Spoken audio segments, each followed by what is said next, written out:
ce statut de célibat en soi tout seul, il n'est pas problématique, mais il peut le devenir à partir du moment où la personne souffre de ce statut-là. Le Book Club avec Philippe Robichon sur Beurre FM. Le Book Club de Beurre FM, l'émission qui parle des livres avec ceux qui les écrivent, à ceux qui les lisent. Bonjour, bienvenue, bon dimanche et bon ramadan. Notre invité aujourd'hui, c'est Ali Habibi. Bonjour Ali. Bonjour Philippe. C'est votre premier Book Club. D'habitude, on a l'habitude de vous accueillir en tant que spécialiste dans l'émission. Et là, c'est votre premier livre. Ça s'appelle Le célibat, liberté et souffrance. Un livre qui est en vente sur Amazon. Le célibat, c'est un sujet que vous portez depuis des années. Qu'est-ce qui finalement vous attire dans le célibat, Ali ? En fait, ce qui m'attire de base, ou m'intéresse de base, c'est tout ce qui est lié à la souffrance. Donc à partir du moment où des personnes sont en souffrance ou en difficulté, en règle générale, ça attire un peu mon attention. Et derrière, j'essaie de voir qu'est-ce que je peux apporter ou amener qui pourrait aider et accompagner ces personnes-là. Et donc dans le célibat, ce statut de célibat en soi, il n'est pas... En soi tout seul, il n'est pas problématique, mais il peut le devenir à partir du moment où la personne souffre de ce statut-là. En quoi est-ce que la question du célibat nous concerne-t-elle tous ? Parce qu'on est tous à un moment donné célibataires. C'est-à-dire que ça concerne tous les humains. Un moment, vous êtes célibataire de base, en fait.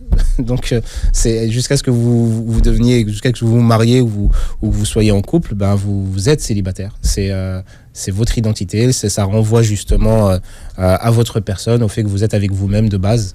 Et derrière à l'invitation de pouvoir construire quelque chose. En quoi est-ce que pouvoir construire quelque chose, il faut sortir de ce statut. Mais non, parce que tout le monde en prend un petit peu pour son grade dans votre livre. La famille, les mosquées, les religieux, les voisins, enfin tout le monde. Ça veut dire que finalement, la société est très démissionnaire. Oui. Elle est passée où, la vieille tante marieuse ? Elle a un peu disparu, tout simplement parce que le système ou la cellule familiale a changé. Cette tante-là marieuse qui était présente dans une cellule de vie autour d'une personne qui était constituée de 20, 30, 40 personnes, comme j'aime le dire souvent, et qui l'accompagnent dans son éducation. Aujourd'hui, on est plus dans des familles nucléaires où vous avez le papa, la maman quand tout se passe bien, parce que c'est pas toujours le cas. Parfois, vous avez qu'une seule personne, voire un grand-parent ou un oncle ici ou là, mais ce qui réduit ce système qui était de 20, 30, 40 personnes à quelques personnes, à 4-5 personnes. Et on demande à ces 4-5 personnes de faire le travail de 30 personnes, ce qui est très compliqué. Donc vous voyez que cette tante marieuse, elle avait cette fonction. Comme l'oncle rigolo avec qui on pouvait déconner avait cette fonction de pouvoir... On appelait ça des entremetteuses avant, vous voyez. Oui. Elle connaissait tout le monde dans la région, tous ceux qui étaient à marier. Elle était profileuse finalement. Oui, c'est vrai. Et elle arrivait un peu à identifier, à essayer de faire matcher les personnes. Mais réellement, c'était réellement une de ses fonctions. C'était pas sa seule fonction, mais c'était une de ses fonctions principales. Donc, et c'est normal que ça disparaisse parce que la société tend justement vers ce système de famille nucléaire, vers cette dissolution un peu des familles. Quand je dis dissolution, ça ne veut pas dire qu'il n'y a plus de famille, mais elles sont séparées déjà géographiquement. Et puis, en termes de liens et de relations, elles sont aussi séparées. Il y a de moins en moins de rencontres, de moins en moins de repas. On préfère un peu être seul dans son coin ou seul avec sa petite cellule familiale. Ou alors, on préfère pas, mais on n'arrive pas à faire autrement parce que justement, les choses ont fait qu'on a pu déménager, aller à des dizaines, des centaines de kilomètres, voire même changer de ville ou de pays. Ce qui rend un peu les choses difficiles. Est-ce que l'intelligence artificielle aujourd'hui et ses outils de matching a-t-elle remplacé l'intelligence amoureuse ? Alors, en partie, oui. Ah oui, vous n'êtes pas négatif. Non. Non. J'essaye d'être. Avec ces outils qui mettent en relation les gens en fonction des profils. Mais je mets quand même des bémols, dans le sens où j'essaye d'éviter d'être binaire, d'être forcément contre parce qu'il y a des choses qui ne vont pas, ou parce que c'est nouveau, ou parce que ça vient remplacer quelque chose. Alors, ce n'est pas parce qu'il y a ces outils-là qu'il n'y a plus la famille. Vous voyez, parce que souvent on se dit que ces nouveaux intermédiaires numériques viennent remplacer quelque chose qui est plus naturel. Non, ces nouveaux intermédiaires numériques prennent une place qui est disponible et qui a été laissée, justement. Elle n'a pas mis dehors cette tante entremetteuse, elle n'a pas mis dehors le système familial, elle a pris la place que le système familial ou la société a laissé. Donc déjà, ça c'est la première réalité à remettre en place. Ce n'est pas un ennemi, c'est un outil qu'il faut utiliser. Maintenant, c'est vrai qu'il faut faire attention et savoir comment l'utiliser, mais je ne suis pas, c'est vrai, totalement contre, parce que par expérience, j'ai vu que ça a aidé certaines personnes et ça a bien aidé certaines personnes. Ah, ça, c'est un discours qu'on n'entend pas souvent. Donc, à partir de là, on est obligé de reconnaître que ça peut être utile, que ça peut fonctionner. On parle des sites de rencontres. Oui, quand je parle d'intelligence artificielle. Donc, ça peut aider certaines personnes. Après, tous les sites de rencontres ne sont pas forcément viables ou ne sont pas forcément très conseillés. En tout cas, moi, je ne les conseille pas tous. Mais vous avez quelques sites de rencontres qui ont quand même une éthique et qui mettent en place un système qui permet de préserver, de protéger chaque personne et de les aider vraiment et réellement à atteindre leur objectif. À partir de là, quand ces choses-là sont mises en place et que les personnes, justement, respectent ces conditions, il faut voir le site de rencontre comme un intermédiaire, comme les tantes l'étaient avant, comme les marieuses pouvaient l'être, comme les agences matrimoniales peuvent l'être, comme, je sais pas moi, un ami peut l'être. Il y a un retour en grâce, d'une certaine façon, des agences matrimoniales et de leur savoir-faire spécifique. Hein. Oui, mais vous voyez que ce retour en grâce, il vient du fait que, justement, les personnes qui ont testé les sites de rencontre... C'est presque un parcours. Hein. Voilà, donc ça s'est mal passé un peu pour pas mal de personnes parce que n'étaient pas forcément si viables que ça, ces sites de rencontres-là. Et par ce biais-là, du fait de cette mauvaise expérience, les gens reviennent un peu au contact humain parce qu'ils ont un problème avec le virtuel, on va dire. Donc les personnes qui ont un souci avec le virtuel, ce que je peux totalement comprendre, ils vont plus s'orienter vers l'humain. Il n'y a pas de souci. À partir du moment où on prend en considération que même la marieuse ou même l'agence matrimoniale est un intermédiaire, c'est un outil qu'on utilise. D'accord ? Donc il faut vraiment prendre conscience de ça. Après, il y a une distinction à faire entre un peu la rencontre spontanée, où on rencontre quelqu'un, puis après on apprend à connaître et on décide de se marier là. La différence, c'est qu'on a l'impression que c'est beaucoup plus naturel parce que c'est spontané et c'est ce qu'on préfère en règle générale.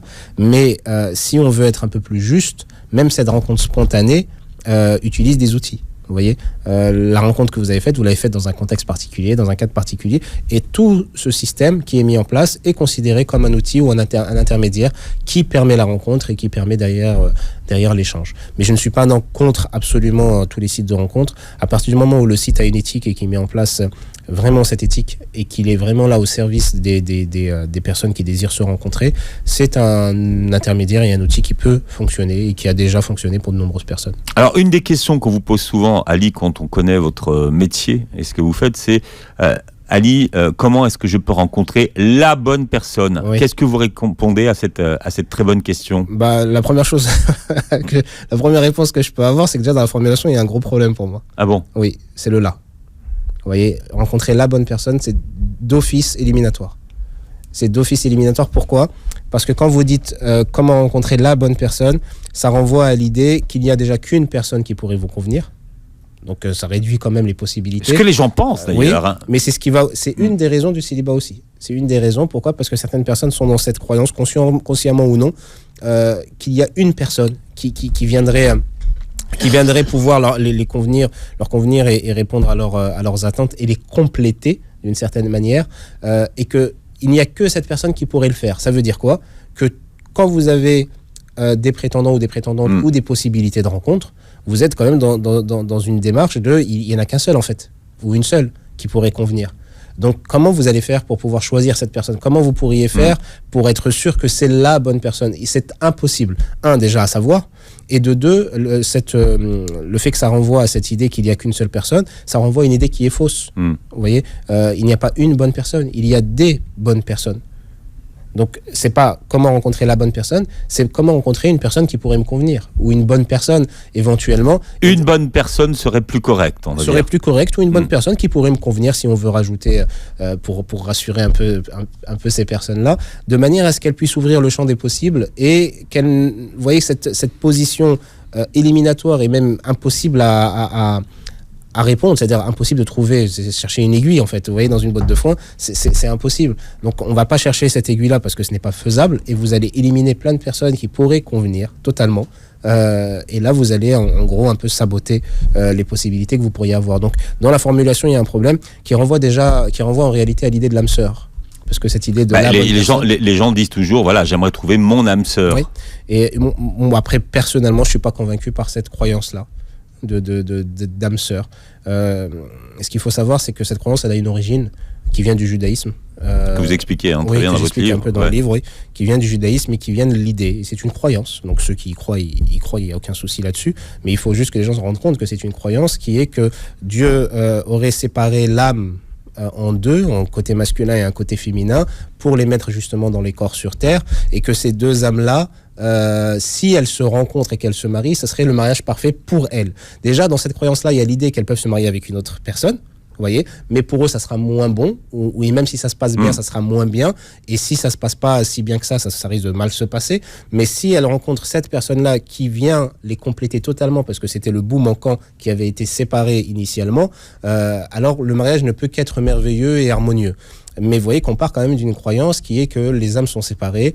Déjà, la croyance aux âmes, et bon, pour les musulmans, il n'y a pas de souci là-dessus, mais que les âmes sont séparées pour être intégrées dans les corps et qu'elles doivent, dans l'idéal, se retrouver. Et je n'ai pas trouvé de trace dans la tradition islamique qui parle de ce type de croyance. Donc c'est pour ça que je ne suis pas favorable. Parce que ça rend déjà les choses très compliquées. Là, on le voit. Je cherche l'âme sœur, donc la personne va rester célibataire. Vous voyez, en gros, c'est ça. Il faut vraiment traduire ça. Je cherche la bonne personne. Très bien, tu vas rester tout seul en règle générale. Après, il y a un autre vocabulaire. Il y a des personnes qui disent je cherche soit je cherche mon double, soit je cherche ma moitié. Oui, après, mon double, moi, ça m'inquiéterait un peu. Parce que si quelqu'un cherche son double, autant qu'il reste avec lui-même, en fait. Mais, mais il y a d'où le proverbe qui se ressemble, s'assemble. Oui. Vous voyez, mais parce que ça les rassure. Ça les rassure, et c'est des personnes qui sont dans une position où la différence les inquiète. Le nouveau les inquiète, le changement des habitudes leur fait peur, et ils préfèrent être rassurés. Ça ne signifie pas que la personne qui est comme eux, c'est exactement ce qu'ils veulent. Ça signifie en réalité qu'une personne qui n'est pas comme eux pourrait leur convenir, mais le risque est trop élevé, et donc elles vont préférer être avec quelqu'un qu'elles comprennent un peu parce que ça leur ressemble, qu'avec une personne qui est différente. Et ceux qui cherchent leur moitié, ça renvoie encore à cette idée d'âme sœur, comme quoi je suis divisé et qu'il me manque un bout.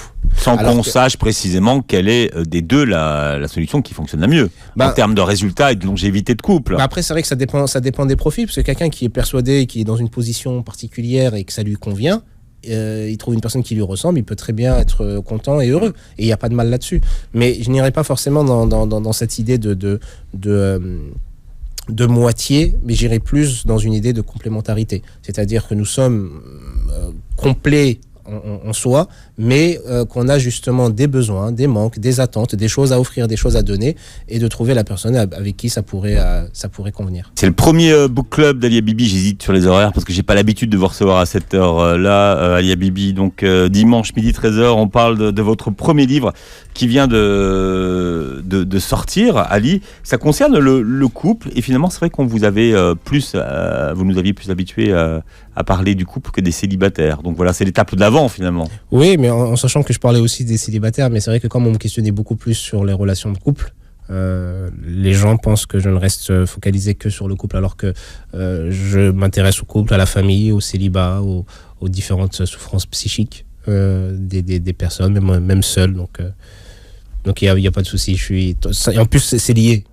C'est lié parce que dans l'histoire du célibat, il y a l'histoire de la souffrance de la personne ou de son statut, mais du lien qu'elle peut avoir au niveau familial et au niveau de la société. Votre livre s'appelle Le célibat, liberté et souffrance. Il est en vente sur Amazon. Vous le montrez à la caméra puisque l'émission est filmée. J'aime bien. Ça va, ce petit côté téléachat, ça vous ressemble tellement, Ali, oui. avec ce puzzle et cette pièce manquante.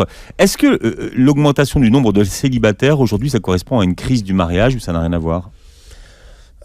Non, je ne pense pas. Certains le lient en disant que c'est lié à une crise du mariage, mais je ne pense pas en réalité. Je pense que déjà c'est lié à la même chose qui pousse à la crise du mariage, mais c'est pas la conséquence de la crise du mariage. C'est-à-dire que la crise du mariage ou le célibat sont les deux des conséquences d'un individualisme en fait qui prend le dessus sur le reste, du fait de suivre ses passions, de faire ce qu'on veut, de faire comme on veut, d'avoir des conditions et de non négociables, de ne pas accepter la frustration. On est responsable de son propre bonheur, en fait, dans ces cas-là, dans la crise de l'individualisme. Mais même dans le mariage, on est responsable de son propre bonheur. Vous voyez, c'est l'idée reçue des gens qui pensent que pour être heureux, il faudrait que l'autre me rende heureux, et quand ça ne fonctionne pas, de rendre coupable l'autre de mon malheur.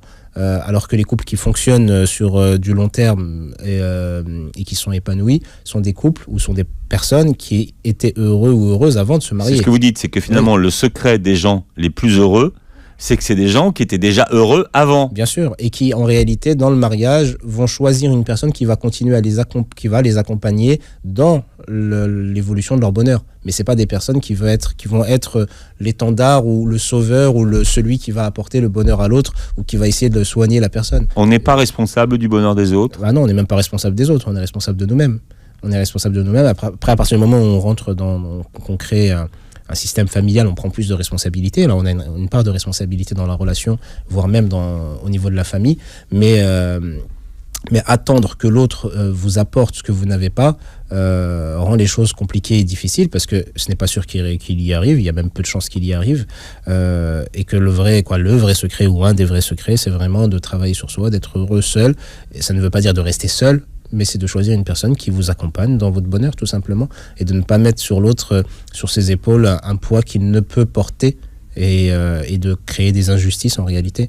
Mais donc oui, donc la crise le célibat ou la crise du mariage renvoie vraiment à cet individualisme, à cette frustration non acceptée des gens aujourd'hui. C'est-à-dire qu'aujourd'hui, on n'accepte pas du tout d'être frustré. On ne sait pas comment faire pour gérer la frustration, mais en fait, on n'a même pas envie de savoir comment faire. On n'a pas envie du tout d'être frustré. Non, on a envie d'assouvir son besoin tout de suite, surtout. Et de rester seul et d'avoir ce qu'on veut. Et le moment où on veut être en couple, on est en couple. On n'a plus envie, on ne l'est plus. Et en gros, c'est ça qui va expliquer c'est une des grandes raisons qui peut expliquer le célibat aujourd'hui ou même les crises au niveau du mariage. Alors, il y a aussi, c'est des choses qu'on entend, c'est que les gens veulent d'abord réussir professionnellement avant de se poser là où nos parents peut-être se mettaient en couple plus tôt. Ils acceptaient cette partie où ils n'étaient pas très à l'aise dans la vie, oui. où on se serrait la ceinture. C'est quelque chose que les gens ont du mal à accepter aujourd'hui. C'est-à-dire que quand on est en couple, on va à l'appartement tout de suite, une voiture tout de suite, on veut tout de suite finalement. On veut briller, en fait, on veut être à la fin dès le début. Et en voulant être à la fin dès le départ, en fait, il n'y a pas de départ, tout simplement. Ce qui fait que le fait justement de vouloir, de repousser, d'attendre indéfiniment, d'attendre la fin des études, d'attendre le fait d'avoir une situation plus... Alors avoir une situation, c'est normal, mais d'attendre que ce soit la condition pour pouvoir me marier, que ma situation soit suffisamment stable. Après, il faudrait la définir, parce que vous avez des personnes qui sont dans des situations qui peuvent être stables, même si c'est des situations qui ne sont pas terribles, mais qui sont stables, vous voyez, qui peuvent suffire. Mais non, c'est-à-dire, il faut que j'ai une maison, puis il faut que j'ai une voiture, puis il faut ceci, puis il faut cela, et puis il faut que je monte en grade, donc il faut que je m'investisse un peu plus au travail, ou il faut que j'ai tel diplôme. Il faut que j'ai fait mes preuves, parce qu'après, ça sera trop tard. Le temps passe, et de 25, on arrive à 30, 35, à 38 ans, 39 ans, 40 ans, puis on se rend compte que c'est un peu compliqué. Donc que ça devient compliqué après derrière. Mais pourquoi ça devient compliqué ? Pourquoi finalement on ne pourrait pas se marier de la même façon à tous les âges de la vie ? Mais ça c'est biologique. Parce que vous n'êtes pas le même. Vous n'êtes pas le même à 20 ans qu'à 40 ans. Mais parce que vous n'êtes pas le même, le contexte change. Parce que le contexte change, les comportements changent. On ne peut pas reprocher aux gens de changer leur comportement par rapport au contexte, parce que le contexte va imposer le changement de comportement, justement. Le comportement qu'on va avoir à 20 ans et les conditions qu'on peut avoir à 20 ans. Alors les conditions, en avoir, c'est bien, c'est une bonne chose. Mais en avoir trop, ça peut poser problème. Que ça soit pas flexible, négociable, vous voyez, ne pas être souple, ça peut poser problème. Et repousser les choses va aussi poser problème. À 40 ans, vous pouvez vous marier même à 50 ans. C'est pas lié au physique. Parce que finalement, ça peut être lié au physique. Parce que finalement, à 20 ans, on est jeune, on est beau. À 40 ans, on est toujours aussi jeune et aussi beau. Mais bon, c'est pas exactement la même chose. Finalement, est-ce qu'on arrive à étudier quelle est la part du physique dans le nombre de croissants de célibataires ? En fait, ce qui se passe, c'est que le physique est important. Il va avoir son importance. Et il est vrai qu'on n'est pas attiré de la même manière ou de même personne à 20 ans et à 40 ans ou à 50 ans. Et en plus, si on est un garçon ou une fille, etc. Donc ça va avoir son importance. Mais on ne peut pas imposer aux gens d'avoir le même comportement à 40 ans que le comportement qu'on voudrait qu'ils aient qu'ils avaient quand ils avaient 20 ans. Le contexte, comme je viens de le dire, va imposer ce changement-là. Et que ça soit d'ordre physique, que ça soit au niveau du statut, que ça soit au niveau des désirs, que ça soit au niveau des besoins les besoins tout simplement que vous avez à 20 ans, ce n'est pas les mêmes que ceux que vous avez à 40 ans. Vous n'êtes pas le même. Vous n'êtes pas la même personne. L'évolution que vous avez eue va changer justement votre perception du monde et cette perception va aussi changer peut-être les besoins et les attentes que vous avez. Alors ça peut être naturel, c'est-à-dire que plus on prend de l'âge, plus les besoins sont différents, les envies sont différentes, les possibilités sont différentes. On peut faire certaines choses qu'on ne pouvait pas faire avant, mais il y a certaines choses qu'on faisait avant qu'on ne peut plus faire à un certain âge. Donc quelqu'un qui a 40 ans ou qui a 50 ans peut toujours se marier. C'est pas un souci. Mais il faut qu'il accepte, ou il faut que cette personne accepte de pouvoir justement se marier par rapport au contexte qui est le sien. Et de ne pas... Ça veut dire qu'il faut que ces exigences changent, c'est ça que vous voulez dire ? Alors, c'est pas forcément... Alors, ces exigences vont changer, hein. Et si elle ne change pas, la personne elle va juste rester dans cette illusion ou bloquée dans son schéma à elle. Mais par la force des choses, ces conditions vont changer ou doivent changer. C'est ce qui est normal en réalité. On va pas demander à quelqu'un qui... Je sais pas si c'est clair ce que je dis, mais quelqu'un qui a 20 ans et quelqu'un même qui a 30 ans, on va même pas aller jusqu'à 40 ans. De 20 à 30 ans, vous allez avoir une évolution et des changements de perception. À 20 ans, je voulais pas la même chose que ce que je pouvais vouloir à 30 ans. Et aujourd'hui, à 35 on peut physiquement 36, toujours aimer la même chose. Alors, on peut aimer la même chose, on peut être attiré par le même profil. Parce que, oui, ça c'est vrai. Parce qu'il peut y avoir aussi des attirances toujours sur les mêmes profils. Mais certaines choses que je pouvais offrir à 20 ans, je peux ne plus les offrir à 40. Et certaines choses que je peux offrir à 40 ans, je ne pouvais pas les offrir à 20 ans. Le tout, en fait, c'est que ça puisse concorder. Que je puisse trouver la personne qui pourrait répondre au maximum des besoins que je peux avoir et auxquels je peux offrir et répondre au maximum des besoins qu'elle peut avoir. Mais ça va dans les deux sens. Déjà, la plupart des gens vont regarder les choses que dans un sens, c'est-à-dire qu'est-ce que l'autre peut m'apporter. Et vous voyez, ça renvoie encore à cette idée d'individualisme et d'égoïsme où on ne pense qu'à soi et l'autre est là limite comme un objet qui vient justement répondre aux attentes qu'on a et de ne pas penser à l'idée du partage, de pouvoir justement aussi savoir qu'est-ce qu'on peut offrir et qu'est-ce qu'on peut donner à l'autre. Et aussi, ça c'est juste une base en réalité, c'est pas l'objectif, c'est qu'est-ce qu'on peut construire ensemble. Ma question finalement à Lia Bibi, c'était est-ce que plus on attend dans le temps, est-ce qu'on a moins de chances de se marier ? Oui. Oui. Et plus vous attendez et moins vous avez de chances, et encore plus quand vous êtes une femme. Alors que ça plaise pas, c'est la réalité, hein, c'est pas moi qui choisis, vous voyez, c'est pas une décision que j'ai prise, et ça a toujours été ainsi. C'est plus vous prenez de l'âge et moins vous avez de possibilités, ou plus vous prenez de l'âge, et en fait c'est pas que vous avez moins de possibilités, c'est que plus vous prenez de l'âge, moins vous pouvez imposer certaines conditions. Vous voyez, elle est là la différence. C'est-à-dire que les prétentions que vous pouvez avoir à 20 ans ne sont pas les mêmes que vous pourriez avoir à 20, à 40 ou à 50 ans. Mais j'ai envie de vous dire, ça c'est la vie qui est ainsi, on ne peut pas faire autrement. On peut essayer toujours de voir les choses autrement, on peut toujours avoir une ouverture d'esprit qui fait que, etc. Certaines exceptions penseront autrement et le vivront autrement, mais la norme va aller dans ce sens-là. Mais est-ce que dans l'éducation que les parents délivrent, Lia Bibi, aux enfants aujourd'hui, l'incitation à ce qu'ils se marient est toujours aussi présente ? Je pense qu'elle l'est moins. Je pense qu'elle l'est moins justement. Même si dans la communauté, on a quand même l'impression que la seule et unique question qui concerne les gens, c'est quand est-ce que tu te maries ? Mais à partir d'un certain âge. C'est-à-dire que c'est quand on arrive à un certain âge qu'on commence à poser cette question et qu'on commence à mettre une pression à l'enfant. Mais alors que dans le temps, comme je vous le disais, dans le temps, on préparait les personnes, on en parlait tout à l'heure, mais on préparait les personnes à pouvoir se marier justement. Et on les préparait peut-être de manière indirecte à se marier très tôt. Aujourd'hui, on le fait encore un peu, mais beaucoup moins. Et surtout que, vous voyez, ce besoin de certaines personnes à terminer une carrière ou à avoir un statut ou à terminer des études, etc., ça ne vient pas de nulle part. À la base, ça vient de l'éducation que les parents leur ont donnée. Vous voyez, à la base. Parce que peut-être que les parents ont peut-être galéré quand ils se sont installés et que c'est peut-être ça qu'ils ont transmis à leurs enfants. Bien sûr, mais il y a des explications. Et c'est pas, je ne suis pas en train de dire que c'est mal, mais vous prenez la génération d'il y a 20-30 ans, dans les années 80, le discours des parents, c'était il faut que tu réussisses et que tu ailles le plus loin possible dans les études, que tu aies un poste sécure et important pour que tu ne galères pas comme j'ai galéré, pour que tu puisses être en sécurité alors que moi j'ai été en insécurité, et que tu puisses réussir ta vie.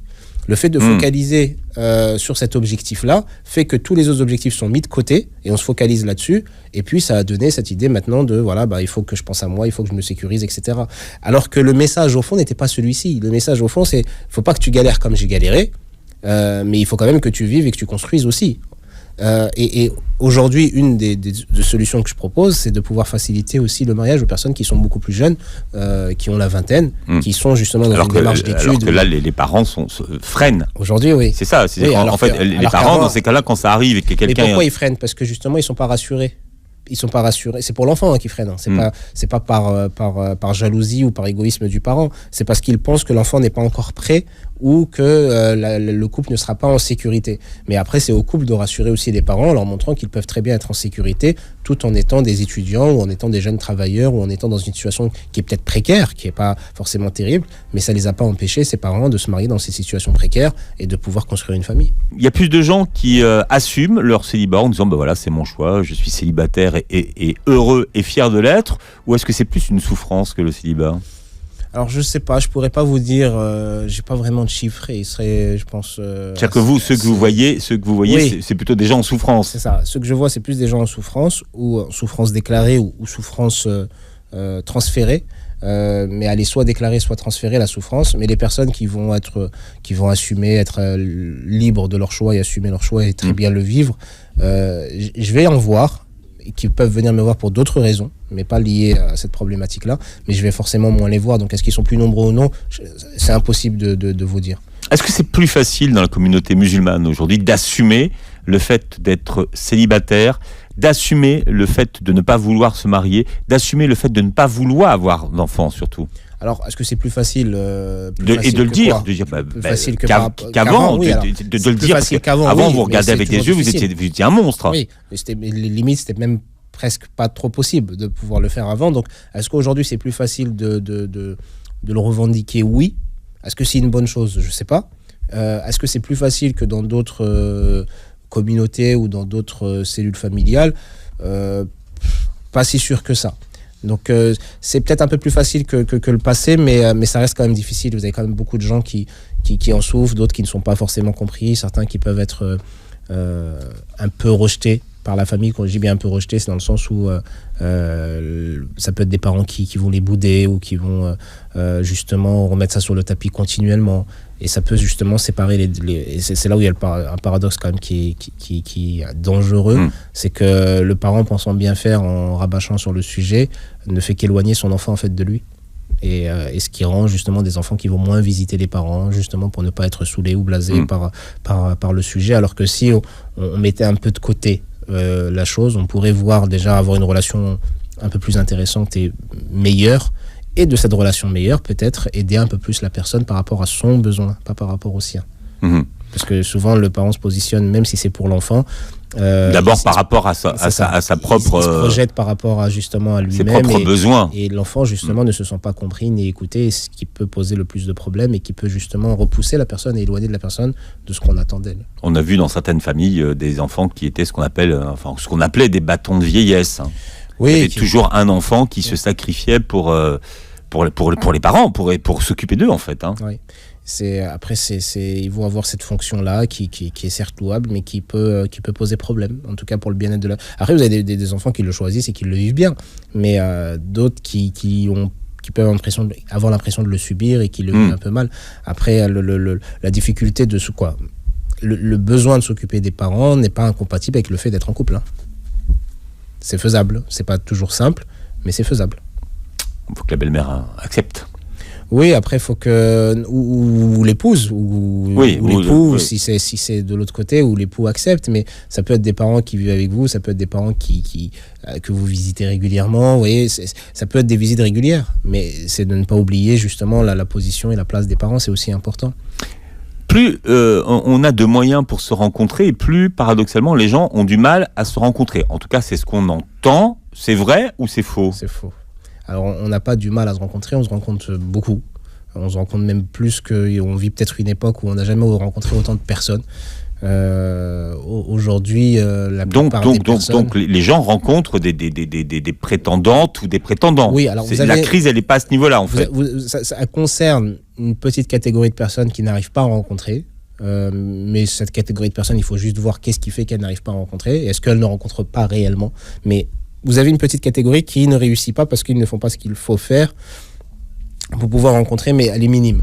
Mais il y a une majorité qui vont prétendre ne pas rencontrer de gens alors qu'elles ont rencontré énormément. Le problème, il n'est pas dans la rencontre. Le problème, il est pas dans le problème, il peut se situer déjà dans la quantité. Justement, c'est parce qu'on rencontre beaucoup de gens qu'on a du mal à choisir. Vous voyez. Et alors à ce moment-là, il y a une forme de clientélisme, ou c'est de se rendre compte que il y en a aucun ou aucune qui est parfaite et qu'il y en a toujours un ou une qui a quelque chose que l'autre n'a pas, mais qui a aussi un truc en moins. Et à la fin, on devient indécis et on n'arrive pas à choisir. Donc c'est le problème du choix d'ailleurs. Donc aujourd'hui, ceux qui rencontrent des gens et qui n'arrivent pas à choisir peuvent être des personnes qui rencontrent justement beaucoup de personnes, peut-être un peu trop, et qui va renvoyer à la difficulté du choix par rapport justement à la comparaison qui peut être faite. Et c'est problématique. Mais sinon, non, on rencontre des gens, que ce soit de manière spontanée, on rencontre des gens, que ce soit de manière virtuelle, on peut rencontrer des gens. Vous avez plein d'outils qui vous permettent de rencontrer des gens. Donc aujourd'hui, que vous êtes sur n'importe quel réseau, vous avez des contacts, des gens qui vous contactent. Vous savez même pas. Moi, j'ai des gens qui me contactent, je sais pas qui. Bon, après, c'est un peu différent parce que je vais être considéré comme. Quand on vous contacte, on sait ce qu'on cherche, Ali. Oui, mais c'est-à-dire que ce que je veux dire par là, c'est que je vais m'enlever de l'exemple parce que c'est vrai que c'est pas un bon exemple parce que je vais être visible, mais parce que je suis visible, mais des personnes qui ne sont pas forcément connues vont avoir des contacts qu'ils ne connaissent pas réellement et avec qui ils peuvent échanger et avec qui ils vont échanger. Mais c'est des rencontres. Ce n'est pas parce que ce n'est pas une rencontre physique et dans le réel où on voit et on est que c'est pas une rencontre, c'est une rencontre. À partir du moment où il y a un contact, il y a une rencontre. Même si elle est virtuelle, même si elle est lointaine, il y a une rencontre. Comme vous pouvez envoyer ou écrire un courrier à l'époque à une personne, vous lisez le courrier, il y a une interaction qui se passe, puis un échange qui se fait, il y a une relation à partir de là. Pourtant, la personne peut être très loin, vous la voyez pas du tout, ou vous la voyez très rarement, mais par ces lettres-là, il peut y avoir une relation qui se crée. De la même manière, il y a des relations qui se créent via le virtuel. Et justement, la multiplication des possibilités rend le choix difficile, tant au niveau des rencontres de ces personnes-là qu'au niveau du choix de l'outil. Il y a tellement d'outils qu'on ne sait plus quel outil choisir. Donc soit on les utilise tous, mais on les utilise très mal, soit on n'en utilise aucun parce qu'on ne sait pas comment les utiliser, ou on ne sait pas lequel choisir justement, ou lequel pourrait être le plus viable, mais les possibilités sont là et les rencontres sont là. Alors une réponse qu'on entend souvent, c'est pour les personnes qui ont passé la quarantaine ou qui s'en approchent: écoute, à ton âge, tu vas pas faire la difficile ou le difficile. Oui. Tu vas prendre ce qu'il y a. C'est compliqué. C'est compliqué parce que dire ça, c'est d'un côté un peu dur. Tu vas prendre ce qu'il y a. Qu'est-ce que ça signifie ? Est-ce que je dois prendre le premier venu ou la première ? Il n'est pas si mal tout compte fait. Voilà. Mais maintenant, alors il n'est pas si mal tout compte fait. Ça donne pas forcément très envie, même si ça a l'air d'être dans un élan positif pour essayer de convaincre l'autre que la personne est une bonne personne. Mais il est vrai que vous avez. Petit phrase, je m'y suis faite. Oui. Alors ça, les anciennes générations le disent beaucoup. Mais parce que c'est leur réalité à eux. Leur réalité, c'est qu'ils n'ont pas forcément choisi leur conjoint ou leur conjointe. Leur réalité, c'est qu'on leur a soit imposé, soit proposé un panel très restreint. Voilà, je te présente un tel, il a l'air bien, c'est l'enfant de tel, est-ce que tu veux bien et ce serait bien que tu te maries. Soit il se marie rapidement, soit il se marie pas, mais on va pas proposer à la personne des dizaines de candidats. Donc le fait que ça soit imposé ou très fortement proposé fait qu'ils se mariaient sans forcément se connaître et sans forcément se choisir. Alors ils se choisissaient ou ils acceptaient. Vous voyez, c'est comme les élections, hein. Vous avez l'impression de choisir, mais en fait, on vous impose 3 candidats ou 5 candidats, vous choisissez rien du tout, en fait. Vous voyez ? Ou donc, parfois, vous choisissez le moins pire. Voilà. Et c'est ce qui a pu être la réalité de certains anciens couples. Et beaucoup d'entre eux, comme ils le disent, s'y sont faits, c'est vrai. Mais c'était leur réalité et leur monde. Aujourd'hui, c'est un peu différent, même si la réalité peut être la même. C'est-à-dire c'est vrai qu'on peut s'y faire, mais l'objectif, c'est pas de s'y faire. L'objectif, c'est quand même... Vous voyez, on a quand même cet objectif de pouvoir s'épanouir, que ça se passe bien, mais encore une fois, tout dépend de à quel degré on se situe. Est-ce que j'attends que le mariage m'apporte tout ça, ou est-ce que j'ai déjà tout ça plus ou moins, et le mariage va juste rajouter des choses et m'accompagner sur le reste. Et je pense que c'est plus la deuxième façon de voir les choses qui est la meilleure. Alors il n'existe pas encore de formule miracle ou de réponse toute faite pour résoudre la question du célibat, Ali. Mais quand on vous demande comment est-ce qu'on choisit bien son conjoint, qu'est-ce que vous répondez ? Qu'il faut d'abord se connaître. On ne peut pas choisir une bonne personne si on ne sait pas qui on est un maximum et pas un minimum. Parce que souvent on dit un minimum. Non, pas un minimum. Parce qu'on se connaît tous un minimum. Mais on ne se connaît pas tous un maximum. Et il faut apprendre à se connaître. Alors apprendre à se connaître, ça ne veut pas dire faire une analyse de 15 ans. apprendre à se connaître, c'est justement s'interroger sur soi, faire des introspections, s'arrêter quelque temps un peu sur nous-mêmes, poser la question à notre entourage sur qui nous sommes. On peut faire des exercices, ça peut être, je propose un tableau pour apprendre un peu plus à se connaître et un peu plus connaître les besoins qu'on a. Vous voyez, ça peut être un travail qui se fait sur quelques semaines en fait, sur quelques semaines, voire quelques mois au pire des cas. Ça prend pas des années. Et le fait d'apprendre à se connaître va vous permettre d'être en phase avec vous-même, de savoir un peu qui vous êtes, voire beaucoup qui vous êtes, et ce que vous voulez réellement. Parce que quand on ne se connaît pas, déjà, on risque de faire des erreurs et on risque de croire vouloir certaines choses qu'on ne veut pas réellement. Mais c'est juste parce qu'on s'en est convaincu. Comme on joue des rôles dans la société, comme on joue des rôles dans les relations qu'on peut avoir ou dans les systèmes, dans les groupes auxquels on appartient. Donc, d'être réellement en phase avec nous-mêmes, de savoir ce qu'on veut, qui on est et qu'est-ce qui pourrait un peu plus nous correspondre. De là, on part déjà sur une bonne base. Et lorsqu'on va faire des rencontres, déjà, on ne fera pas n'importe quel type de rencontre. À partir de cette base-là, il y a des rencontres qui ne se feront pas parce qu'elles ne sont pas viables tout simplement. On perdra déjà moins de temps. Et les rencontres qu'on fera iront un peu plus droit au but. C'est-à-dire, on va rencontrer une personne, elle nous attire, elle nous plaît un peu. À partir de quand on sait qu'on perd du temps ? On perd du temps à partir du moment où on commence à parler de choses qui sont complètement futiles, qu'on ne parle pas d'essentiel, et que ça dure, ça se prolonge sur... Vous êtes réaliste, donc pragmatique. Oui, quand ça dure sur plusieurs mois et qu'on voit que, en fait, je sais pas qui est l'autre, je sais pas si ça me correspond. En fait, on n'a toujours pas parlé des sujets les plus importants. On parle de futilité. Qui sont les sujets les plus importants les sujets les plus importants, c'est déjà qui est la personne, quels sont ses besoins, quelles sont ses attentes, quel est son programme de vie, quels sont ses objectifs, qu'est-ce qu'il attend du mariage, qu'est-ce qu'il est prêt à offrir dans le mariage, qu'est-ce qu'il aimerait comme système de vie, comme système familial, quel rapport il a avec l'argent, quel rapport il a avec le pouvoir. Vous voyez, ça, c'est des questions importantes. Comment son système familial se fonctionne. Qu'est-ce qu'il attend par rapport justement à tout ça. Ça ne signifie pas que ça va se réaliser, que ça sera exactement comme ça, mais c'est les sujets les plus importants. Alors à noter, Ali, que vous avez créé une formation en ligne qui s'appelle Zawaj School, pour tous les apprentis candidats au mariage. Pas que, c'est aussi pour les couples. Parce que dans la formation Zawaj School, vous avez un module justement pour les célibataires, et tous les autres modules, c'est pour les célibataires, pour les préparer au mariage, mais aussi pour les couples, pour mieux gérer ou mieux faire face à leur relation. Ça dure combien de temps ? C'est libre, c'est-à-dire que vous avez, je sais plus, mais il doit y avoir plus de 60 vidéos, je crois, plus de 60 cours, et c'est la vitesse de chaque personne. Vous pouvez les enchaîner, les regarder sur plusieurs semaines, comme vous pouvez prendre plusieurs mois pour pouvoir les regarder, en sachant que je rajoute du contenu, ou je vais rajouter du contenu au fur et à mesure, que dans quelques mois, je vais rajouter encore du contenu dans cette formation. Et voilà, dès que j'ai des idées ou dès qu'il y a des sujets que j'ai pas suffisamment traités ou pas assez traités, je peux être susceptible de faire des vidéos ou des cours pour les proposer aux adhérents.